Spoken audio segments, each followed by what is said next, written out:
cantar, né, varão? Muitas vezes nós pedimos isso para o Senhor, né? Afina minha voz para me cantar bonito. Orar. Temos que orar. Se nós não orarmos, nós não recebemos. Aleluia. Primeira grande descoberta. Estavam todos reunidos num só propósito: clamar o nome do Senhor. A segunda grande descoberta: veio do céu um som.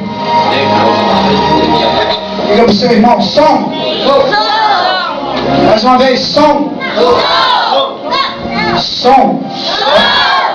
Som é um fenômeno acústico que consiste na propagação de ondas sonoras. O sinônimo de barulho. A igreja do Senhor, pastor, ela é barulhenta. Você não entendeu, você não entendeu. Eu vou falar de novo. A igreja do Senhor é barulhenta.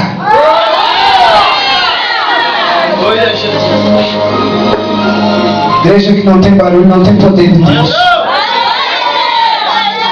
Deus age no silêncio, age, com certeza. Mas imagina só a igreja cheia do poder de Deus. Como é que você consegue olhar para um crente e ver se ele é cheio? Né, meu amado? Não é verdade? Para nós vermos que o irmão é cheio, nós temos que olhar para a face dele e ele está assim. Ele está falando em mistério com Deus. Ele está levantando a mão para o céu dizendo glória a Deus, aleluia. Ele está olhando para o seu irmão, cutucando ele, dizendo assim: ei, dá glória a Deus aí, dá glória a Deus.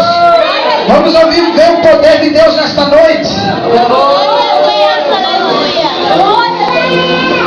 Quero ver quem é pentecostal aqui mesmo. Nessa noite nós vamos ver quem é pentecostal aqui. Lá para a cega, lá para a graça.